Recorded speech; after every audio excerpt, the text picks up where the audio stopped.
workshop is nice to go through the information, and we're all going to share again some more information. But all of this work, like I said in the talk, is really experiential in nature. It's really that we do onto ourselves, for ourselves. And even if you do have a background in this kind of work, to participate will only elevate your level of consciousness like to the next level. So the more participation, the better. And I do believe like that in every single workshop, like the more we can all participate, the more we will support and boost each other. So thank you so much.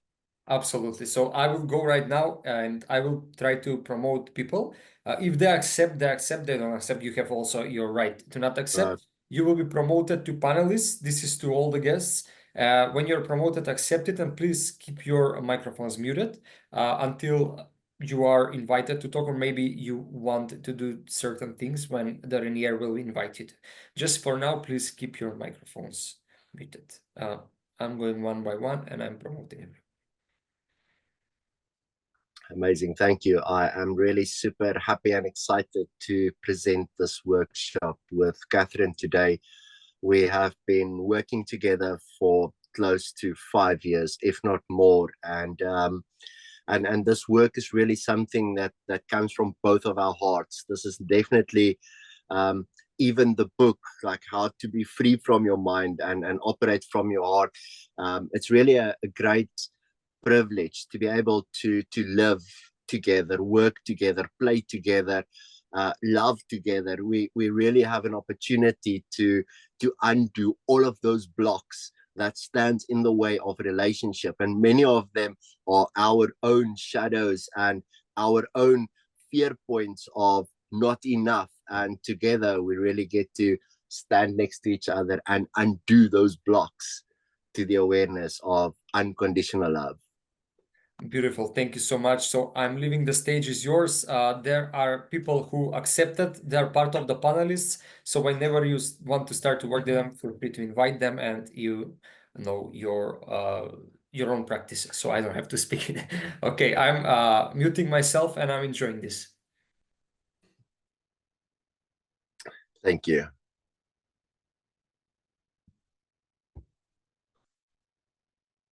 So we really started the keynote, the speech, with this idea of there is a beginning and a middle and an end to everything.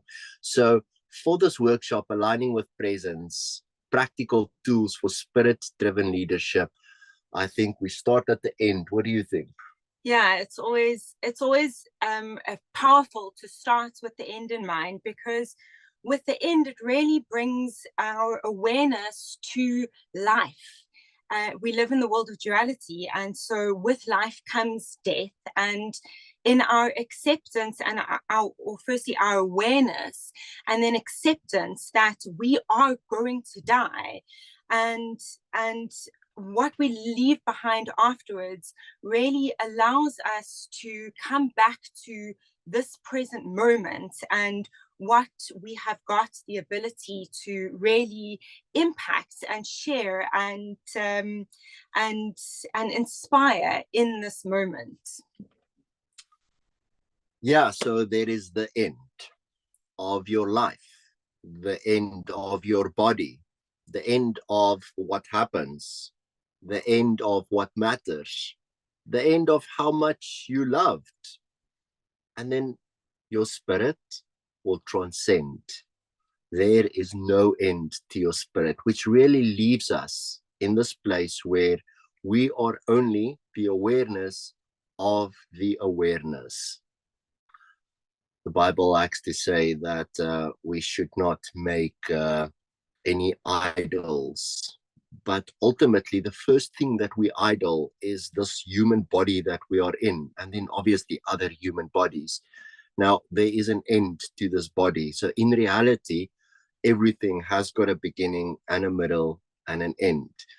And reaching this point of the end of the suffering, the end of the ego story, really allows us a new beginning. Yeah, it really I'd love to share with you a short story, and this short story is really about the journey of becoming a spirit-driven leader.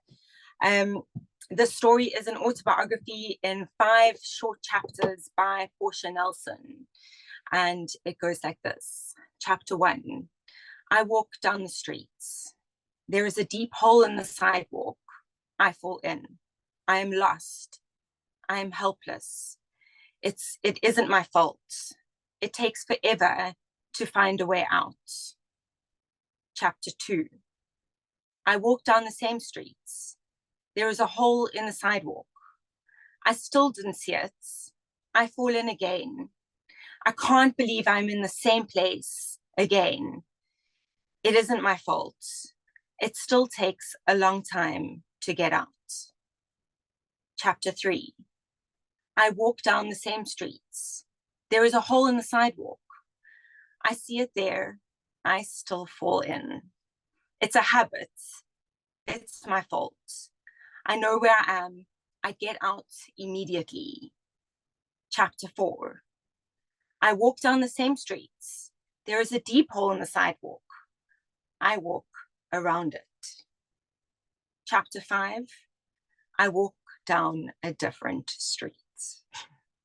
So that's from Portia Nelson. There's a hole in my sidewalk.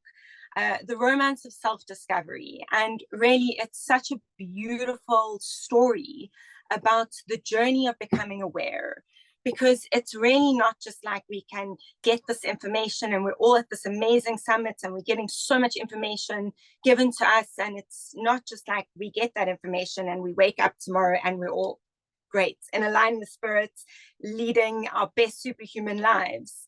But rather, the journey is on repeating the same mistakes over and over until we increase our own self-awareness of the mistakes that we are making and how we are stepping into those same potholes, and to be aware of the journey of walking down the streets and becoming aware of the stories that we tell ourselves. Yeah, so ultimately a journey of awareness, and one where when I stop to tell myself the story of me, myself, and I, when I stop to do that, this question do arise, then who am I?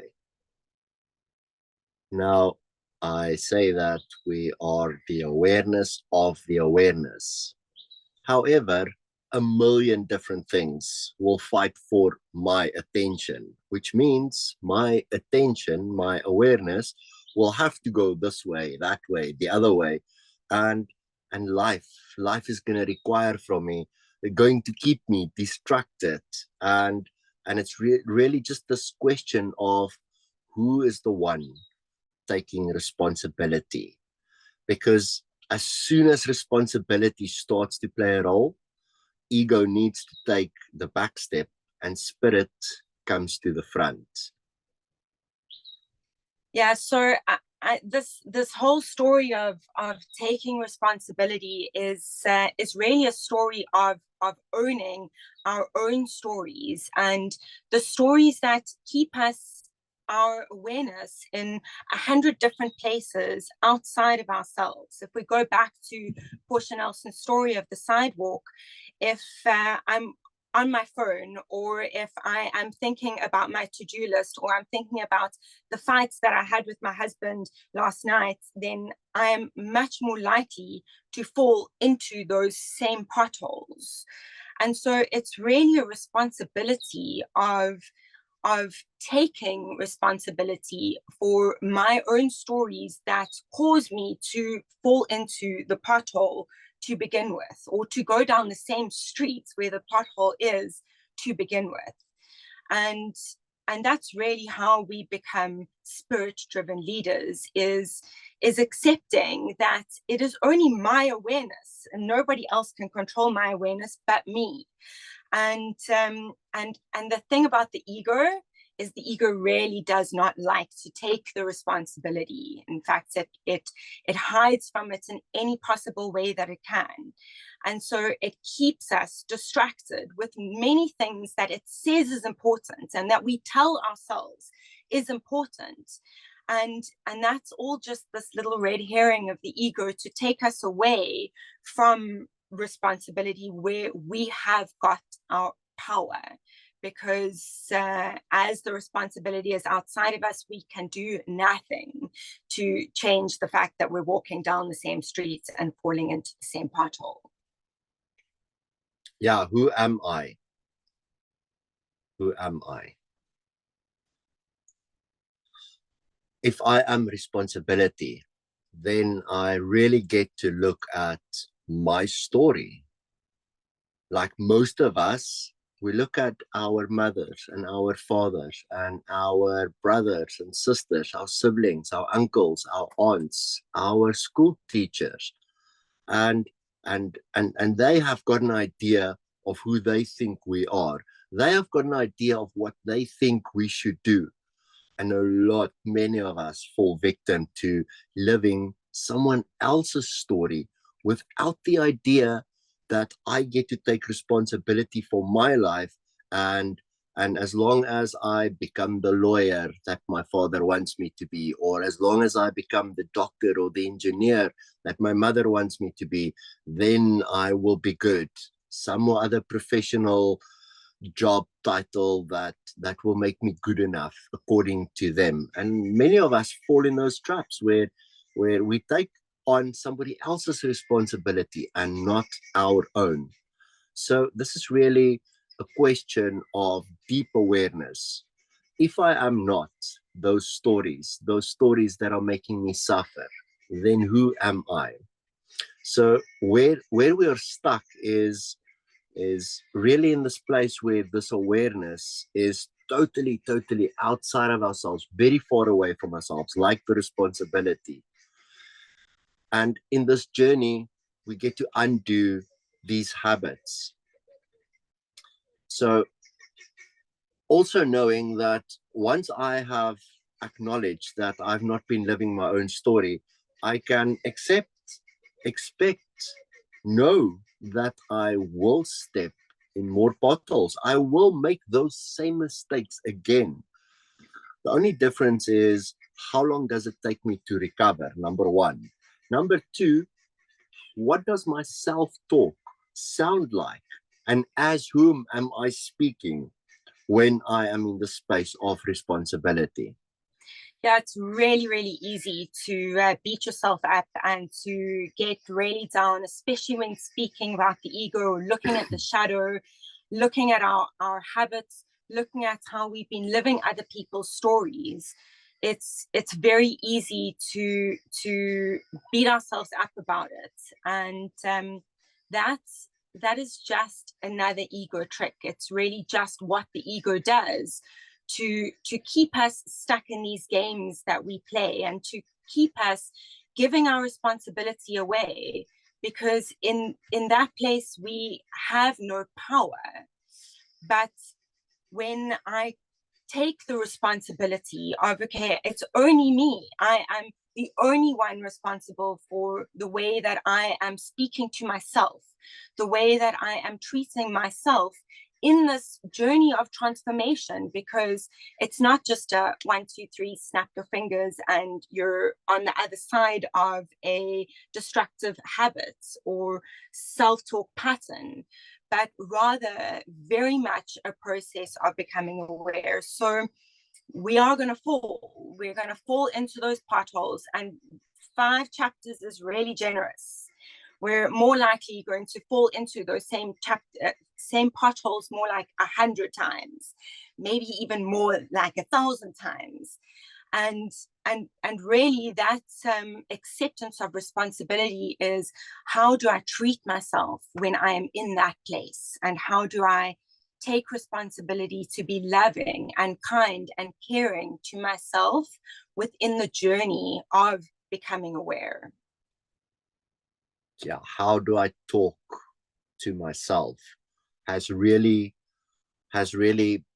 either one of two agreements. One that says I'm speaking to myself from a place of fear, or I'm speaking to myself from a place of love. So being able to make an acknowledgement about these agreements is really the first step. It is super important to be clear on where I'm at. Now, luckily, there is a beginning and a middle and an end to everything. However, if I am stuck inside of the matrix, there is, like we know, no end. It's just this like wheel that keeps on spinning and it doesn't stop. Sometimes it's good, sometimes it's bad, but much more bad than good. So to stop long enough and be honest enough to be like, this agreement that I'm operating from comes from a place of fear of not enough, fear of not having enough, fear of loss. Like does not matter what fear, as long as it's coming from a place of fear. It's an acknowledgement that as soon as we get to make that acknowledgement, we are standing on the side where we can undo it.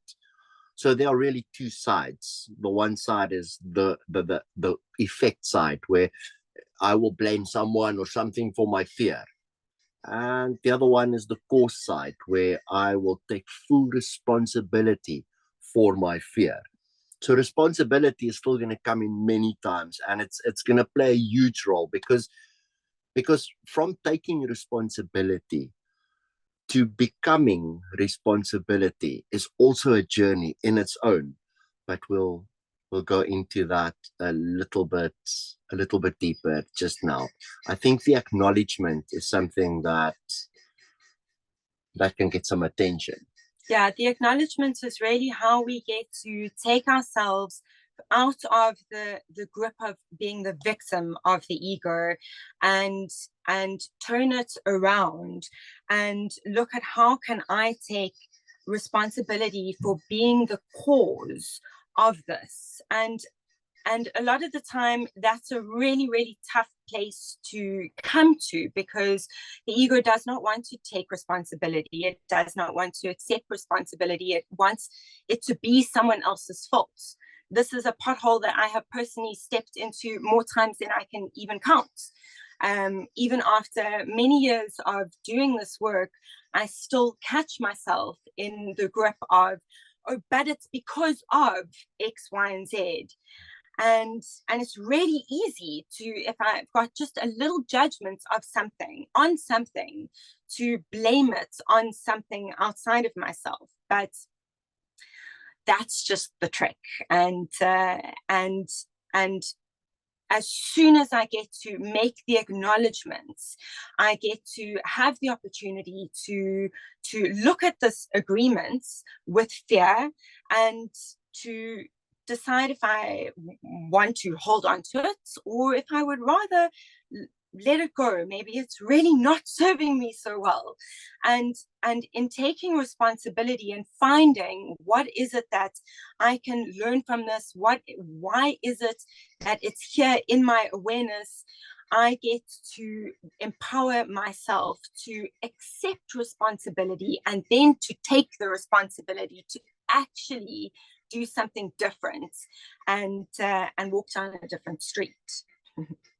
Yeah, so ultimately, to make that agreement with fear, to make it conscious, like that's really where life starts, is with consciousness.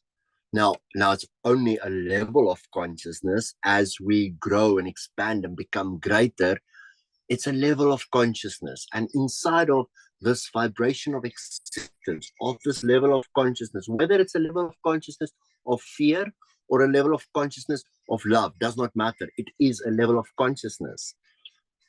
Even people that steal, that murder, that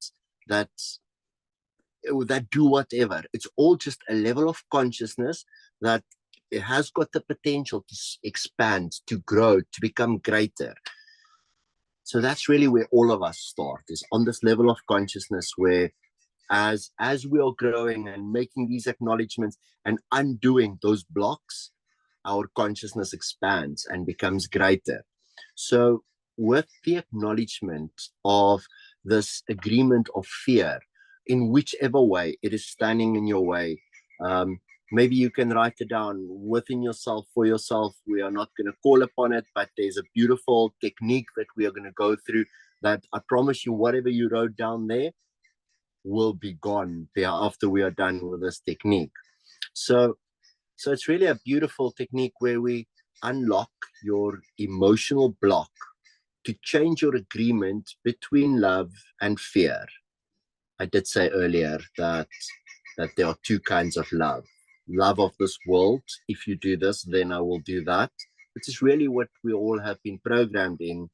And love of spirit, which is 100% in acceptance, totally free from any judgment, and just accept it as you don't know what you don't know, and if you do, you will most probably rather serve it than to fight it or hurt it.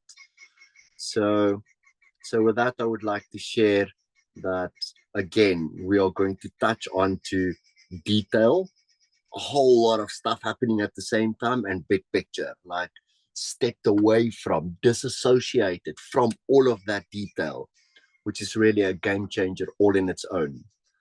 So this journey for me really started, as I said, with neuro-linguistic programming, and understanding NLP is really like understanding a language, like learning a new language, which was super exciting for me when I started, because I got to learn that the subconscious mind language is pictures. It speaks in pictures, which means all of these words coming out of my mouth is forming pictures in the heads of whoever is listening. Ek weet as ek begin om Afrikaans te praat, gaan die klanke wat uit my mond uitkom nie sin maak nie.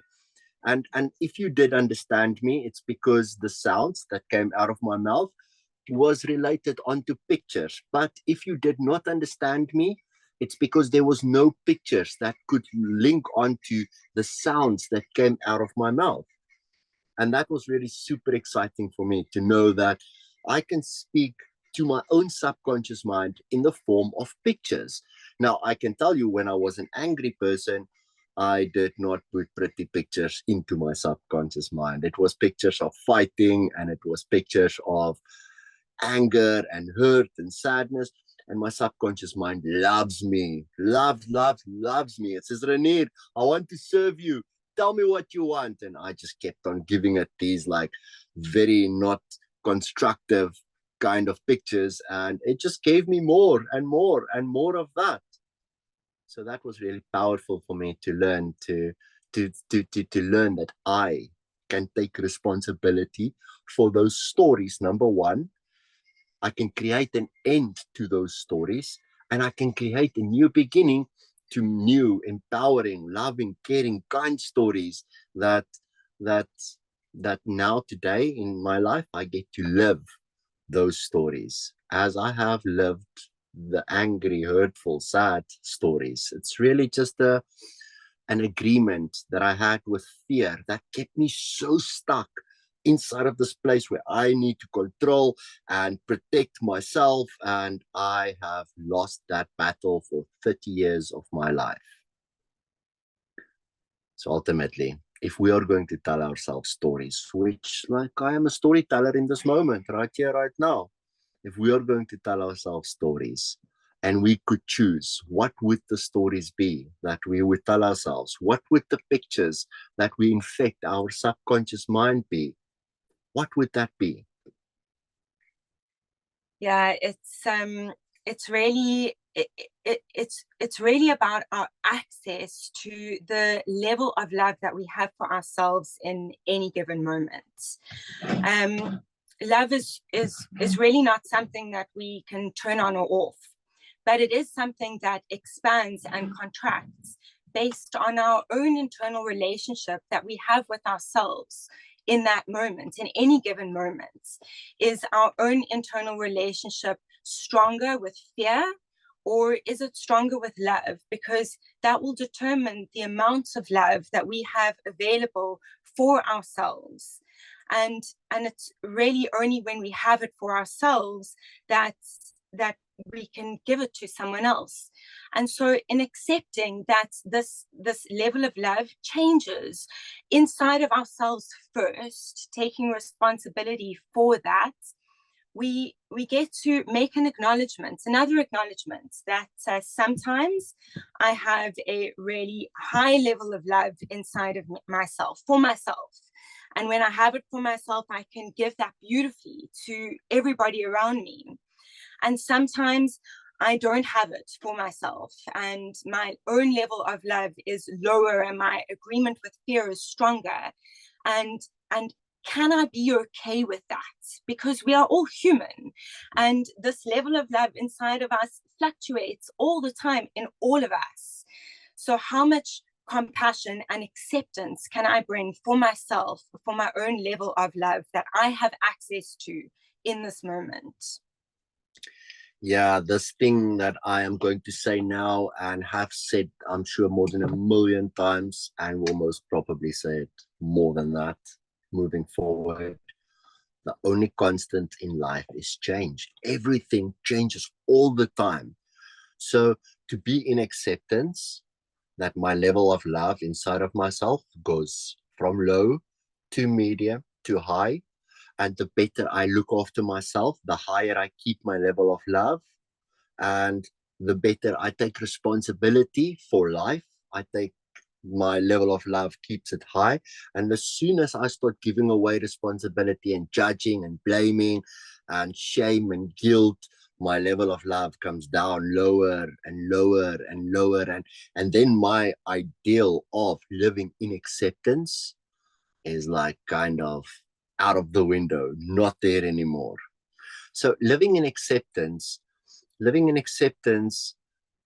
there's this one thing that everything changes all the time, which means what I'm in acceptance of right now in this moment might not be the same in 10 minutes or in an hour from now. It could change, which means my level of acceptance is really so tied on to everything changes all the time. And if there is a new beginning for something, I know that something else ended, and this new beginning will also get to a place to where that ends. So it's really just the acceptance that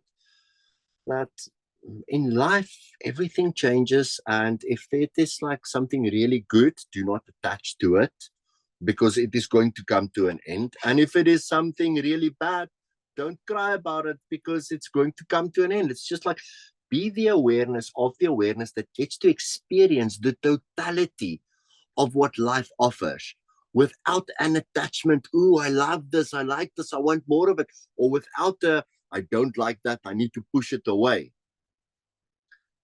So with the open acceptance method, the practice that we apply every day, we really get to be in control of the only thing we will ever control. And that is this world inside of myself that I am living in. Like, if I can take control of that, then my mental, my emotional, even my physical health, life will be in a flow, in trust. All of it will be exactly as it is supposed to be. So everything has a beginning, middle, and end. And it all really starts with an intention. And this intention really cuts through that bullshit of the ego. It's how we get to turn the tables on the ego and take ourselves out of this matrix that spins all the time and has no beginning, middle, or end, and pulls ourselves out of it and go, okay, what is my very clear intention? Because every intention has got a result, and in between it's got a behavior, but it starts with that intention. And so if we can get really super clear on that intention and the why we are doing something, and we get to hold on to that through the in-between, when we get to the end, it will have realized a completely different result, the result of the intention, rather than the same spinning and spinning of the matrix.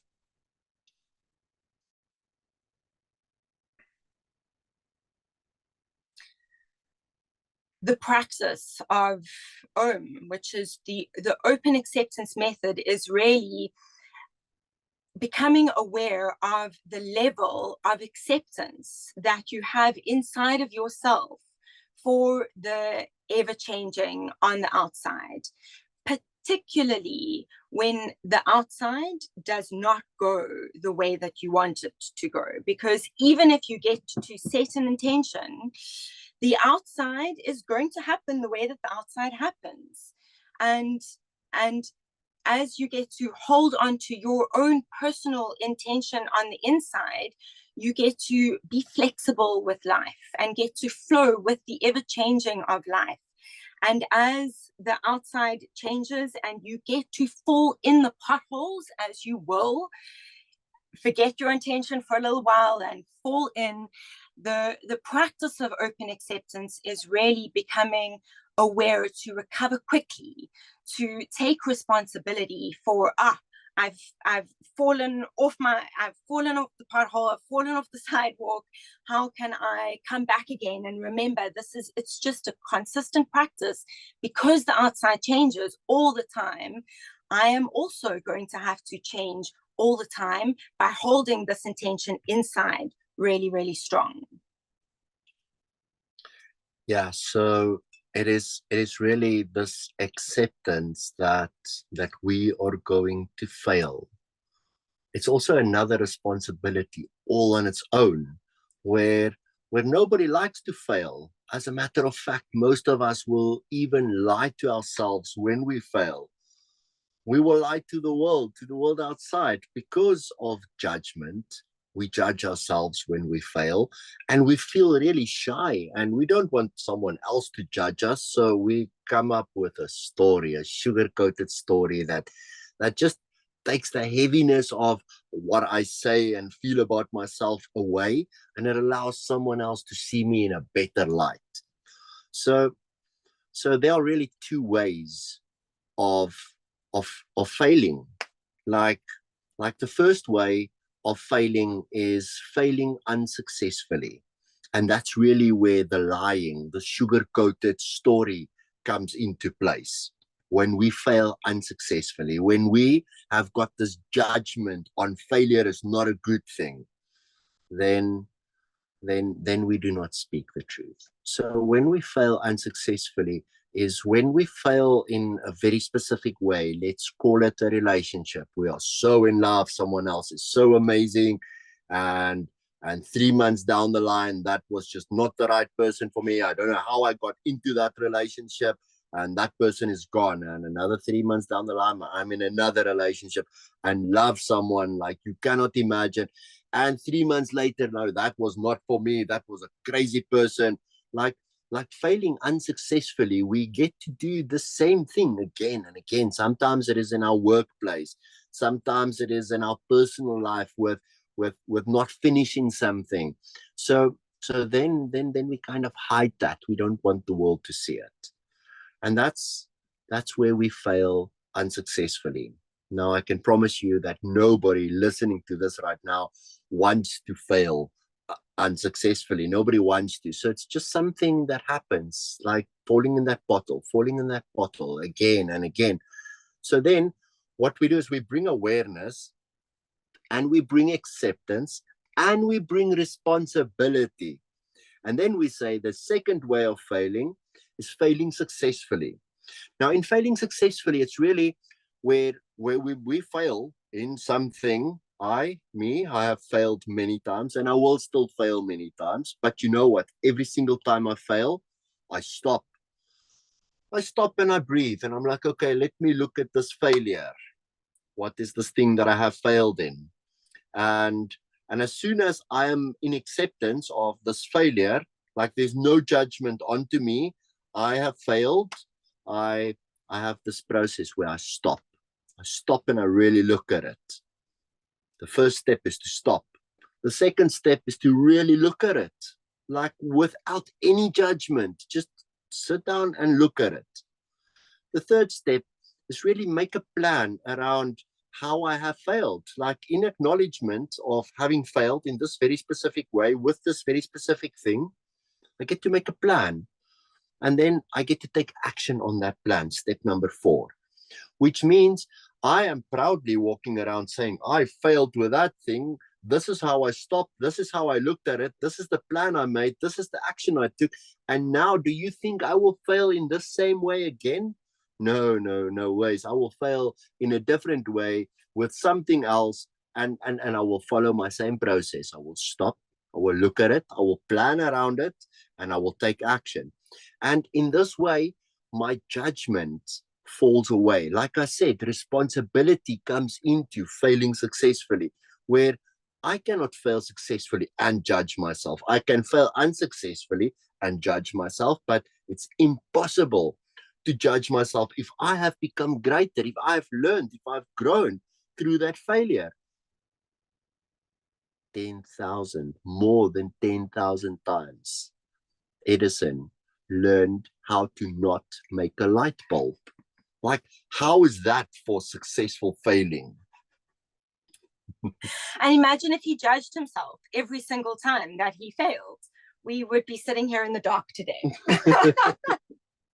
Or with candles.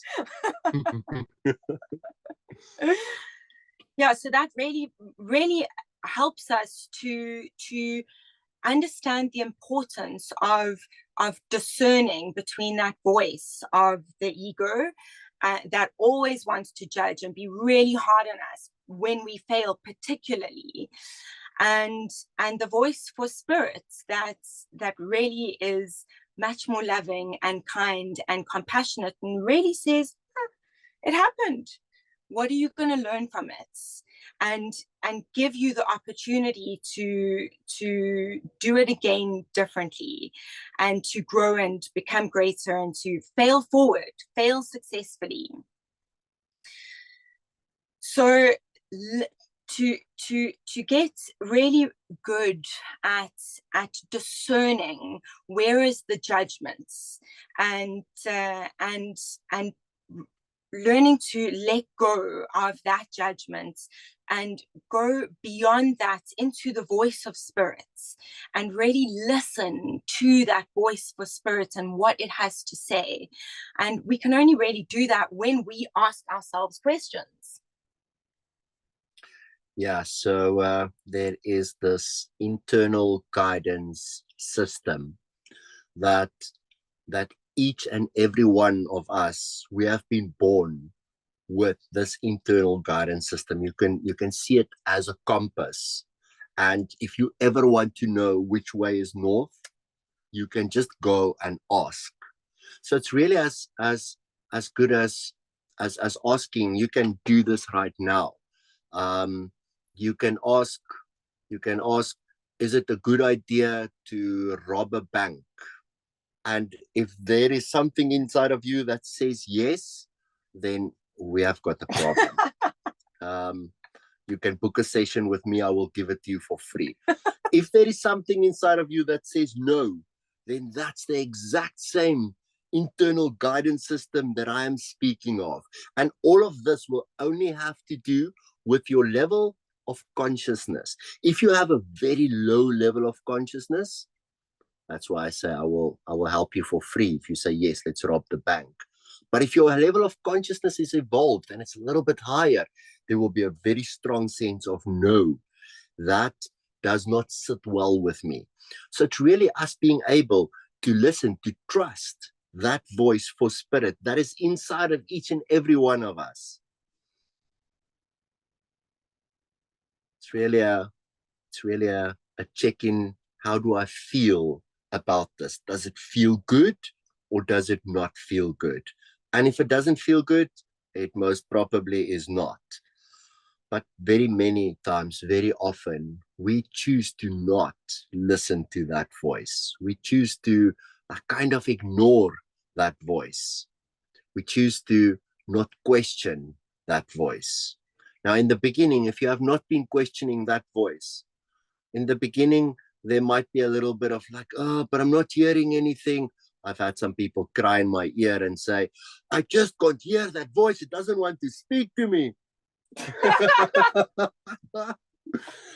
I'm just like, it's in there, I promise you. Yeah. So being able to stop long enough, to be quiet enough, and to trust enough, and to ask, I promise you, it is in there. Yeah, I think what I can share on that is that that voice doesn't always sound like a voice. You know, it doesn't necessarily, maybe for you it does sound like a voice, but for me it's definitely not a voice.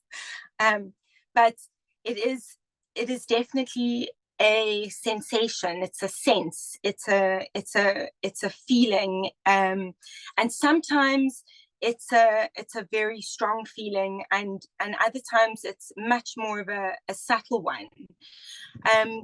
But if I ask a question, I get quiet enough to still that ego voice, because that is a voice and that's not the voice of spirit. But if I get quiet enough and still enough and give myself enough space to truly listen from a sense point of view, from a big picture point of view, rather than a little detail point of view, then that answer definitely comes. And sometimes it comes in different ways, like a symbol that shows up. And it's just a feeling that I get that gets, yes, that's the answer to my question. So it's more of a relationship that you get to develop with yourself when you put down the expectation that it should be like this, because this is how people speak about it. And everybody is different, and the voice for spirit speaks to us in many strange and interesting ways that we just need to pay attention in order to listen to and discern. So as far as we are now, we have made an acknowledgement that on the one side, fear has been programmed into our DNA, almost like a thumbprint into our DNA. And we've been operating on that system, listening to the voice of ego that is not good enough, fear of not enough. I can share with you about not having enough, not being enough, fear of judgments of other people that have got more, that will judge us as not enough. And again, I did speak about this, that what the ego does is it creates a mask, and then it puts on a mask and it acts a certain role so that it can hide behind that mask, because that mask will be good enough. That is what this person like. That's what that one wants. So it's really different roles that we are playing for different people based on how must I be to get what I want. And it all stems from the story of me. Some of us, as we go along, we upgrade our stories, but also some of us, we are like, keep on spinning in the same story of what has happened and why things are the way that they are now. It's really because of the past. And inside of that fear, not good enough story, there's almost now a second acknowledgement that we get to make. And it is this thing about being good enough. Now, about being good enough, we've been programmed since we were little. I think up until the age of 18 years old, we have heard more than 200,000 times, no, you can't, don't, stop. And that's really just by the people that loved us, that wanted to keep us safe and not let us get hurt. So this thing of good enough, like when I get to live my own story, not someone else's, and I stand responsible for whatever comes my way, then I can be in the space where I'm good enough. But as long as I'm trying to live someone else's story or be good enough for anyone else in any different way, whether it is cooking food in a way that someone else likes it, or it does not matter what. As long as I am there, this fear of not being good enough, this fear of losing, this fear of being rejected, all of that not good enough could also be a second thing that you could look at and be like, okay, if that is there, I don't have to put it out there. I'm just going to be writing it down here with myself.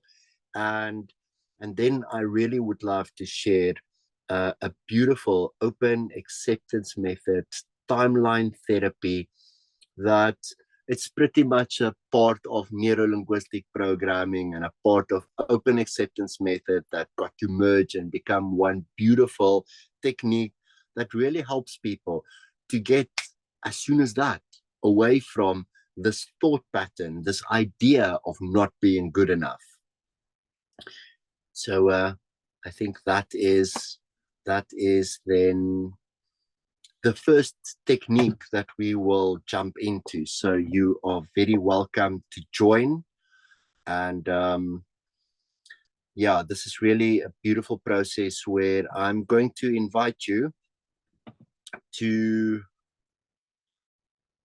for the purpose of this exercise, take whatever you have written down on your first acknowledgement, those ones around love and fear. And then at the same time, go to the second acknowledgement, which has got to do with good enough, wanting to be good enough. You will find that the fear stems from that place of not good enough. It comes from there. It's definitely not a love acknowledgement relationship. So this practice is really not an easy one. It's something that is going to challenge the mind quite a lot. So firstly, I would like you to imagine like a big white room, and you are able to go into that room, and whoever is the one person that you want to be good enough for, I want you to have that person in that room. So close your eyes, take a deep breath in through your nose, let it out slowly through your mouth. And then I would love for you to go into this room with this one person that you want to be good enough for, that you are playing this role for, that you really just want to be good enough for this person. Now, in this room with that person, I would like you to move into acceptance in your heart while you are saying to this person, me, call your name, acknowledge that I will never be good enough for you. Now, I know that there's a whole lot of kicking and screaming inside us that is feeling very uncomfortable, and no, I don't want to. But for the purpose of this exercise, just move into acceptance and take responsibility that this person that you want to be good enough for is living in a world where the only constant in life is change. What is good enough for them today will not be good enough for them tomorrow. So it's this ever elusive search that we are on to be good enough for these people. Maybe it's my mother, maybe it's my father, maybe it's my partner, maybe it's my child. I want you to be in the space of totally giving up that idea of wanting to be good enough for that person. So I, Renier, accept that I will never be good enough for you, and I am okay with that.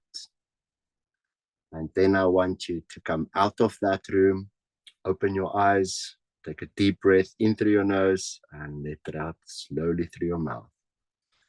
This was like quite a hard experience to go into a place and say such a thing. Now we are going to go into another room, but this room is going to be empty. So the only person inside of this room will be yourself. So deep breath in through the nose, slowly out through the mouth. Now just relax. I would like you to be in this room on your own. And I would like you to ask yourself, what is good enough for myself? Because if I get to show up from the space of good enough for myself, maybe it is being more loving, maybe it is more kindness, maybe it's more compassion for myself, because I can only give what I've got. If I get to show up from this place that is good enough for myself, I never ever have to put on a mask again. I don't have to act a role. I don't have to be out of integrity with myself. And then once you find that space inside of this room that you are 100% good enough for yourself, I want you to lock that in place in 3, 2, 1. Maybe it is with certainty. Maybe it is with passion and purpose and power. Whatever it is that you choose to be good enough for yourself would be what you bring into every other room with every other human in there. And I promise you, if it's good enough for yourself, it will be good enough for them. And then I want you to come out of that room and come back to this now moment. In this now moment, I want you to acknowledge that you are the creator of both those rooms that you've just been in. You are the creator of the people that you have put in the first room. I think if you were to go ask that people if you are getting it right to be good enough for them, they will look at you and be like, what are you talking about? So it's really just busting our own story of fear to not be liked or wanted or needed by someone else. And then the more we go into our own room where there's no one else, and the more we solidify this, what is good enough for myself, the more easier we will be free from that little eagle voice that has got us spinning in circles to be something for someone else that they will not want tomorrow, because they are living in a world that is ever changing, and what they want today versus what they want tomorrow will be different. That is guaranteed.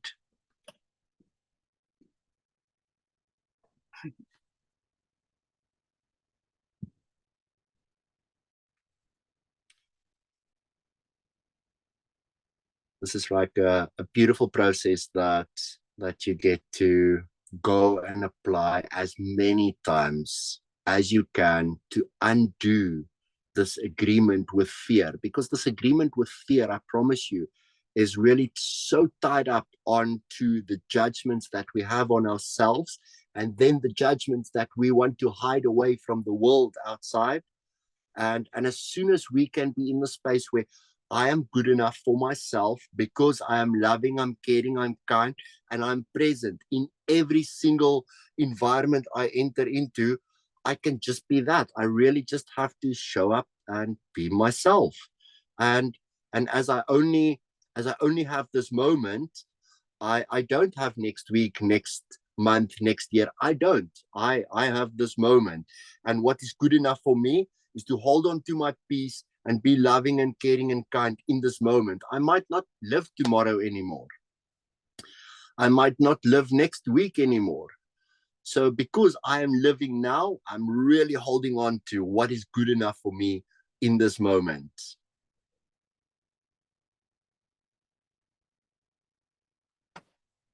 It was really a story for me to come out of this good enough story. This story of always wanting to be good enough for the outside. I was so stuck in that story, I didn't even know I had the story. I was so stuck in that story, I thought that I was good and happy, until life really pushed me into a place where I realized that that was really all bullshit.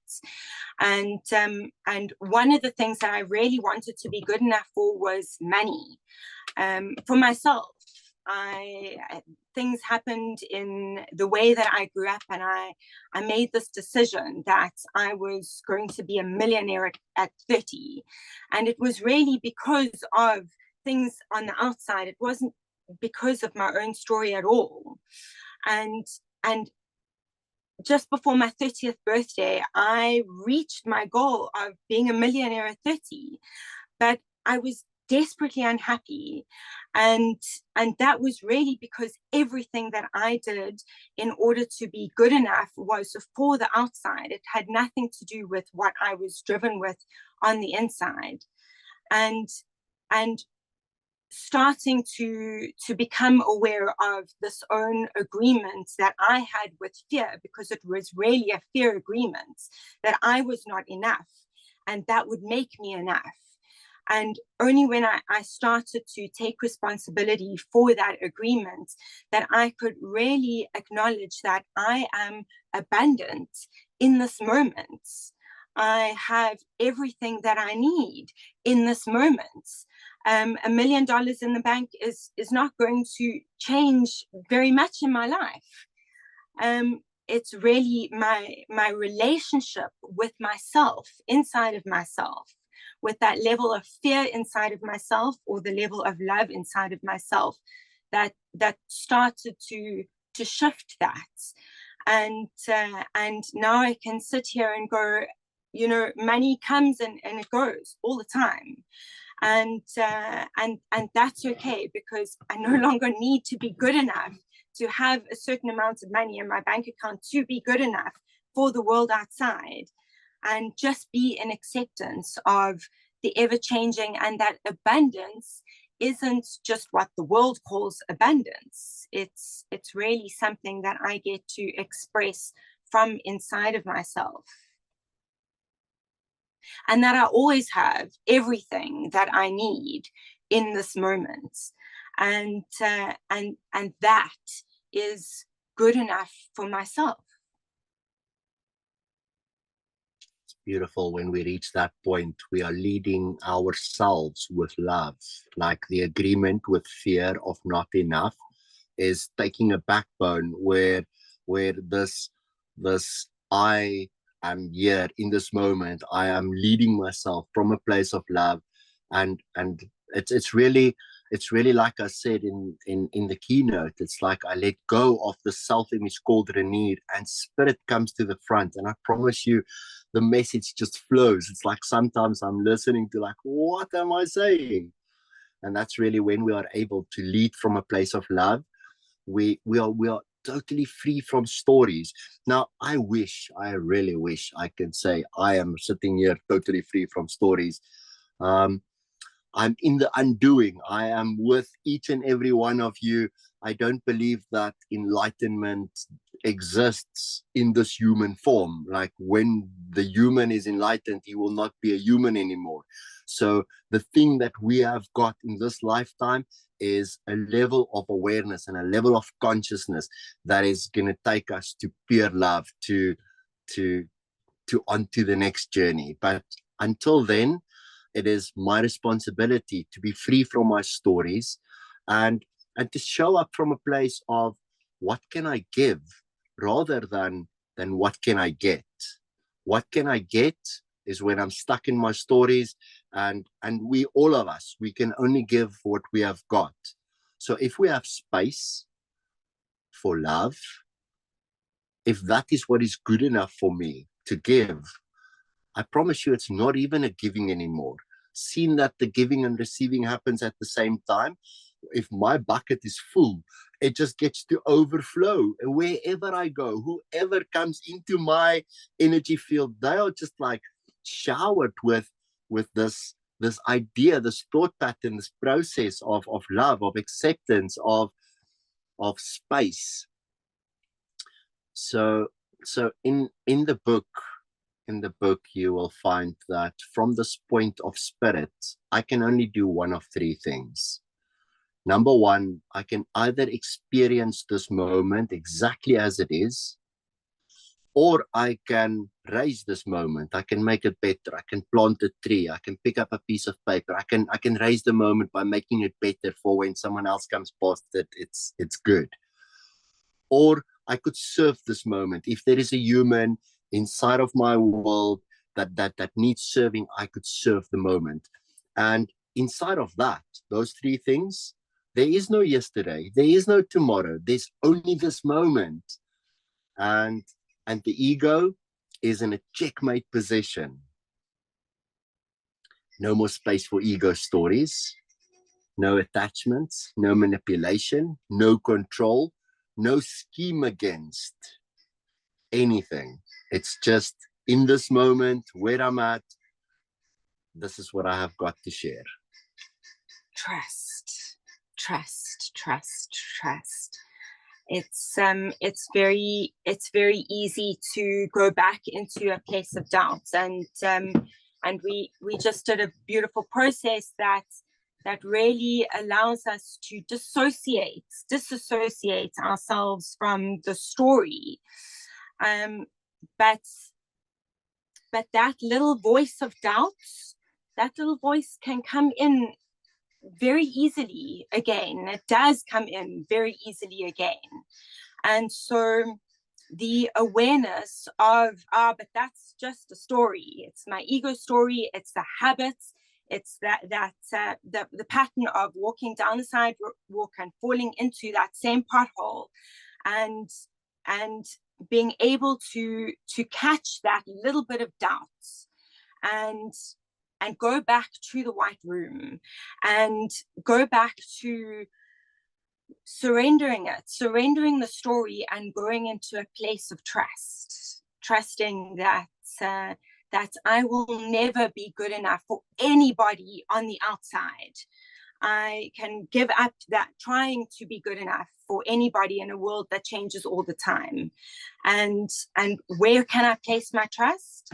But inside of myself, to listen to the voice for spirits and to be aware of the doubt that comes from that ego's trick, and to bring myself back to, it's just a story, come back into the room and let it go, come back to myself. It's really beautiful how you and your wife have spoken about the shadow, especially in a relationship. It's like living together, working together, playing together. It's like whatever is coming up in this relationship, I really get to look at as soon as there's any judgment. Like I say, I wish I'm totally free of stories, but as soon as there's any judgment, I have this question that I ask myself. And this question just places me in checkmate. And I promise you, if you listen to this question and you ask yourself, you will know immediately. I ask myself, Renier, have you ever done that? The answer is always yes. And the moment the answer is yes, I'm like, okay. Now, I guess then I can't judge it. So let me see. Am I still doing it? Question number 2. I get to look personal life, professional life, social life, spiritual life. Sure, at least I'm not doing it anymore. Okay, beautiful. Question number 3. Have you forgiven it?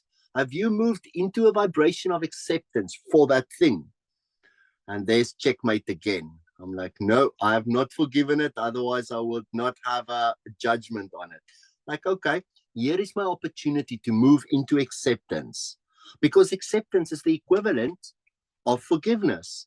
So in me taking responsibility to be like, okay, I have done this in my past. Thank goodness I'm not doing it anymore. Have I forgiven it? Yes, I'm on the last leg of the 3 steps of the process. So I get to practice acceptance. Oh, it's just like this outside of myself. It's got a beginning, middle, and end. It's not going to be like that forever. Okay, I can let it go.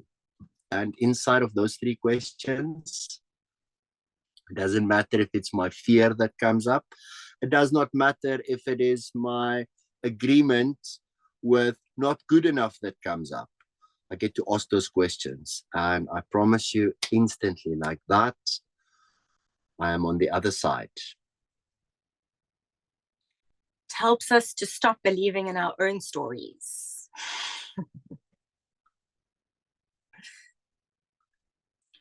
So I think we're gonna do some questions if there is space. yes.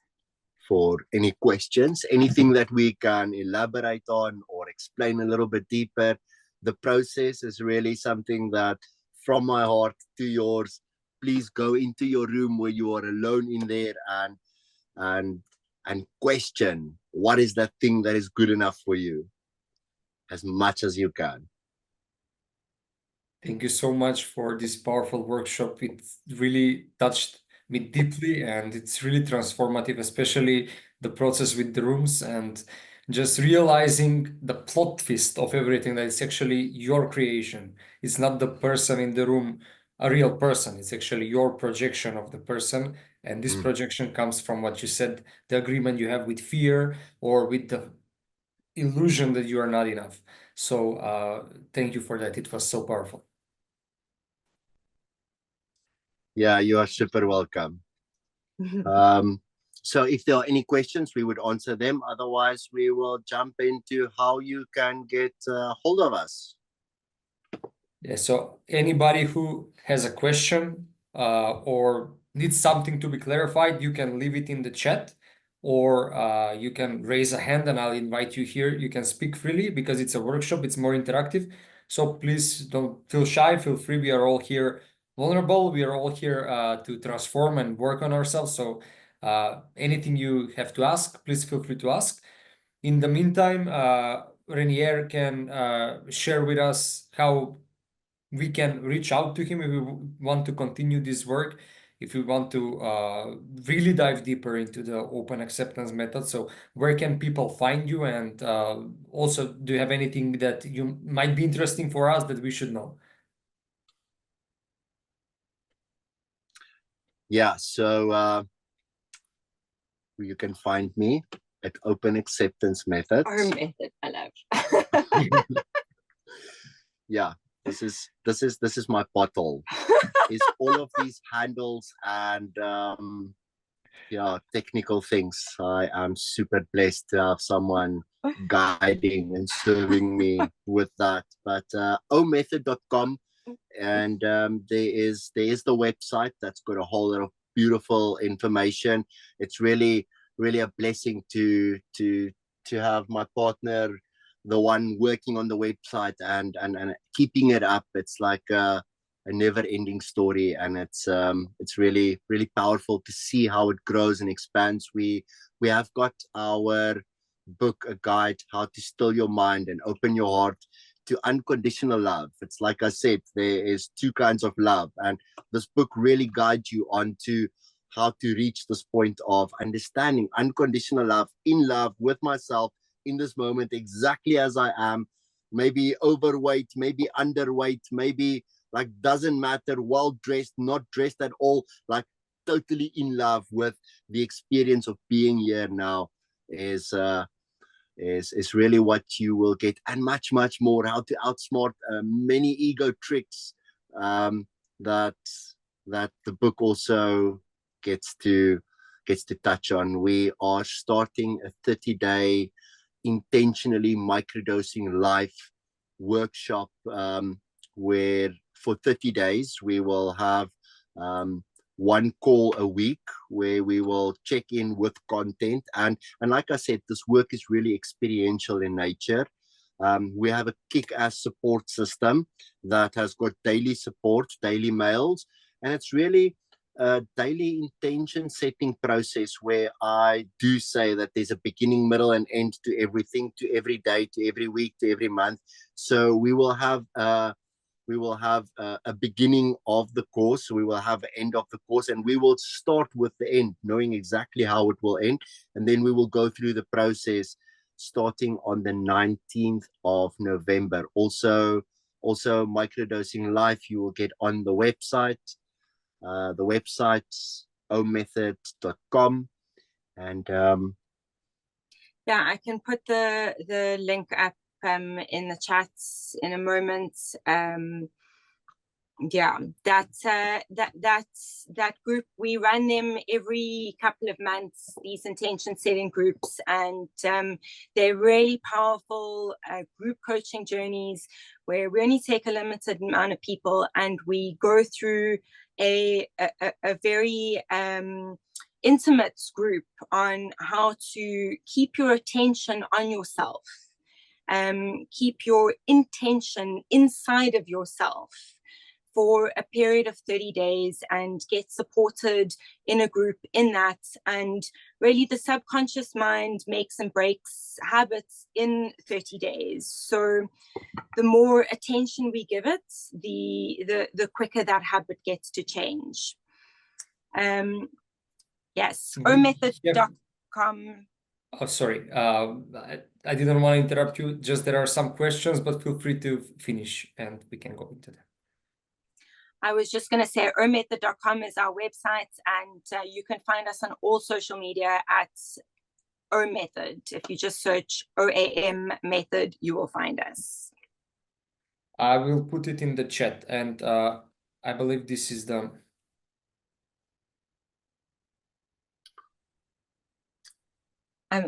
Thank you. That's perfect. Okay. Jamie had a question. Yes, Suresh has a question first. And Mr. Suresh is asking, how will this process help someone who is working through trauma from past life that has necessitated them in taking therapeutic help? Yeah, so neuro-linguistic programming really works with on a subconscious level, with as far as several lives back, and if that is the therapy, it really brings about this idea of do the therapy and then come to acceptance of what is, because inside of the acceptance of what is, we create what is not. But as long as we are stuck in the past, the acceptance of what is not available. So through NLP, we do timeline therapy that does take you into past lives as far back as that. Thank you so much for sharing that. And Jamie asks, I hear too often from coaches, surprisingly, I've already worked on that. Is there a point when we no longer need to work on something, or are our pitfalls something that we are consistently working on improving? I love that question. You go. Yeah. Well, really, the way that we get to transform it is in our acceptance that it is like that. That it's like a thumbprint in our DNA, that is what the ego does. And it's really only our awareness that we are not that we can transcend it. And it's not something that we do once. It's not something that we do twice. It's not even something we do for 30 days. It is really a practice of every single moment, remembering. And the remembering does get easier, and it does come up less and less. And so you will have to practice. You will come across those potholes less. But as long as you are still in a body, you still have work to do. It's never going to be gone. Sorry. I believe that's also the beautiful part of it, because it's just like spirit. It's an always evolving journey. And whenever we reach a new place, a new state, there is always some new trick that we can learn. And that's beauty, right? What will